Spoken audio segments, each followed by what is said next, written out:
BTR नि रायजो राजाफोरनिसिम आं गरजाम मुसाहारिनि खुलुमनायखौ नोंथांमोनहा जासिग्रोबाय। दिनै आं नोंगौ गमामायैनो गोबां सम नोंथांमोनहा आंखौ फेसबुकनि जुगिदि वाट्सएपनि जुगिदि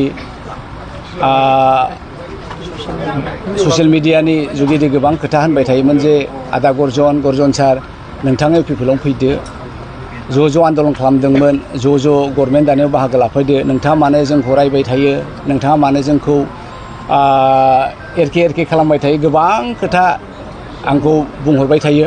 सोरबा एसे मोजां बुङो, सोरबा एसे गाज्रि बुङो। दा मोनसे खोथाया बेनो, आं दिनै नोंथांमोननि गेजेराव बुंथिनानै लानो नागिरदों जे जेब्ला जोङो अपोजिशनाव थायो पजिशननिखौ जोङो बुंनो गोनां जायो। बे हिसाबै बुंनाय जादोंमोन। बैफोरखौ नोंथांमोनहा गोसोआव दालासै, अननानै क्षमा होदो। दा दिनै आङो कंग्रेस नागारनानै इउपिपिएलआव फैबाय। गोबां हान्जाफोरा आंखौ गावसिनि हान्जाफोराव लेंदोंमोन।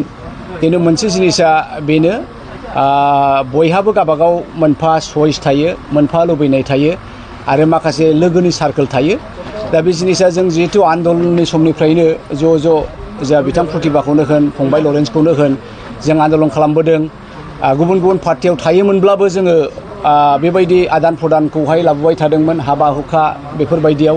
दा थिग बेबायदिनो जेब्लानाखि आङो कंग्रेसखौ नागारो बिथांमोनहा आंखौ कन्टेक्ट खालामबाय, खावलायबाय जे नोंथाङा इउपिपिएलआव फैदो, जों ज' मावलांसै। जिहेतु जोङो मोनसे गोजोननि मोनसे एजेन्डा लादों। दा बे गोजोननि निसानखौ जोङो बिटिसिआवहाय लाबोनानै गायसननानै बयबो गुबुन जाथिनि राव, हारिमु, धोरोमखौ बयखौबो जोङो ज' खालामनानै बिटिआरआव मोनसे गोदान सावगारि होनाय, गोजोन, जौगानाय, अनलायनाय बेफोर खोथाखौनो दा बेवहाय आंबो सामिल जाबाय। दा आङो दिनै कंग्रेस नागारनानै इउपिपिएलआव फैबाय। नोंथांमोनहा आंनो पार्टियावहाय नोंथांमोननि अननायखौ होनांगोन। आंबो जेसे हायो एसे गेदेरफोरखौ आङो मान होगोन आरो आंनि दुइसिनफोरखौ आं अननाय होगोन। बे हिसाबै आङो आवगायलांनो थाखाय आङो थियारि। दा बावहाय आंनि खावलायनाया बेनो, नोंथांमोना आं मावग्राखा, खामानिखौ जों गेजेर नङा। आंनो नांगौबायदि मावनायनि परिबेखखौ होयोबा आङो गमामायैनो इउपिपिएलआव थानानै पार्टिखौ आङो जौगानाय फारसे आङो अराय बोलो होगोन। जोंनि गेजेराव फिसा दाङाबाजिफोरखौ जेसे हायो एसे जोङो फोजोबनानै खौसेनि गारांजों जोङो बड'लेण्डनि रायजो राजाखौ जोङो सिबिगोन होननानै आं आसा खालामदों। दिनै जोंनि जयनिं जानायनि हाबाफारिनि थारिकआ खालारा दिनै नङामोन, गाबोनसोमोन। ओमफ्राय बिथांमोनहा 1 घन्टा 2 घन्टानि सिगां मोनसे खबर होबाय जे नों हारसिङै आरो जा खाथि खाला दङ बिसोरखौ लानानै खालामग्रोदो। बे हिसाबै जोङो बुथुमले 14 जनखौ मोनबाय, आंखौ लाफानानै। दा गाबोन समफोर जोङो बेबायदिनो खालामबाय थासिगोन। जोंहा बेनि ब्लकनि टिमाबो दिनै लायाखिसै, बिथांमोनहा गावसोर गोजा लासिगोन। दा मानसि जयेन जानायखौ गोबां मोनबाय थागोन। बे आरो नोंथाङा रायजो थाखोनि कंग्रेसनि हथारै मानो कंग्रेसखौ नागारनो गोनां जायाखै? कंग्रेसनि प्रति आंहा अननाय आरो सन्माना दङमोन आरो थाबाय थागोन। कंग्रेसआ मोनसे नेसनेल पार्टि, बियो भारतनि संबिधानखौहाय सुजुनानै होदों आरो जोंबायदि ट्राइबेल बायदि दलित थाखोनि मानसिफ्रा, जोंबायदि डिप्राइभ कमिउनिटिया संबिधाननि सायाव भरसा खालामाबा जोंहा जेबो उफाय गैया। दा बेखाय संबिधानखौ जोथोन लाग्रा, संबिधानखौ रक्षना बेक्षना खालामग्राया कंग्रेसआनोमोन। नाथाय आं दिनै कंग्रेसखौ, नेसनेल पार्टिखौ नागारनायनि जाहोना बेनो जे कंग्रेसआ, आसाम प्रदेश कंग्रेस कमिटिया बिटिआरखौ लानानै बिथांमोना जेबायदि सिन्था खालामनांगौमोन बेखौ बिथांमोना सिन्था खालामाखै। आङो 6 मासनि सिगांनिफ्रायनो राहुल गान्धीखौ सेकेन्ड टाइम लोगो मोननाय समनिफ्रायनो होनबाय थादों जे नोंथांमोनहा बिटिआरनि इलेक्सनखौ माबायदि सानदों। दा बे खोथाखौ आं गले AICC लेभेलावबो रायथिदों, APCC लेभेलावबो रायथिदों। आं गले रायथिसेयावबो बिथांमोना बिटिआरआव जे इलेक्सन जागोन, बे इलेक्सनाव जे जोङो माखासे माने सिटखौ लानांगोन आरो सिट मोनोबा मोनबानिफ्राय 7टा बा 9टासिम मोनोबा जोङो UPPL नङाबा BPFजों जोङो गभर्नमेन्ट थानानै जोङो BJPखौ गोजान खालामनो। बे जिनिसखौ आं गले बिथांमोननो बुंथिबाय थादोंमोन, नाथाय बिथांमोना आंनि फंसेबो बुंनायखौ लायाखै।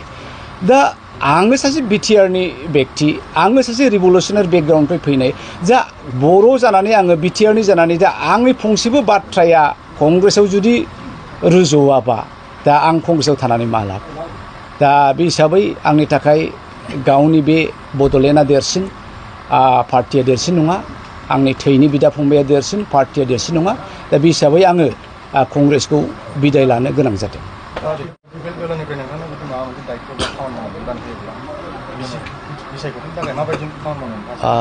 आङो मावलांगोन खारन बिटिसिआव बुंनांगौ गोबां दङ। इउपिपिएल जानानै इउपिपिएलनि थांखि बिथांखिफोरखौ आङो मिथिखागौ। जों समान समान आन्दलन खालामनाय, समान समान बे आबहावा आरो बाताबरणजों जों देरनाय। आङो इउपिपिएल जानानै बर' रायजो राजा बे बिटिसिनि रायजो राजाफोरनिसिम गोबां खावलायनो गोनां दङ, गोबां मिथिहोनो गोनां दं। बेफोर बाथ्राखौ आङो एखे उदाङै जेरावनो सुबिदा मोनो बावहायनो आङो केम्पेनफ्राव थाफानानै एबारनि बिसायख'थिखौ मोजाङै मोजां केम्पेन खालामनानै आरो देरहाहोनाय हाबाफारियाव आंबो गोसो मोदोम जिउ होनानै बाहागो लाफागोन।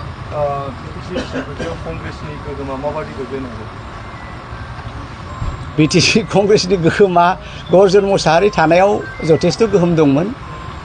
बयबो नोंथांमोनहाबो मिडियाया मिथिगौ जे कंग्रेसआ गोसो होयोमोनब्ला मोनबानिफ्राय 7था 8थासिमा ओरैनो फैयोमोन। दा दिनै देरहानायनि मोनसेबो समस्थियाव बिथांमोना केन्डिडेट होआखै। कंग्रेसआ दादों बिटिसिआव, गर्जनानो दादों बिटिसिआव कंग्रेसखौ।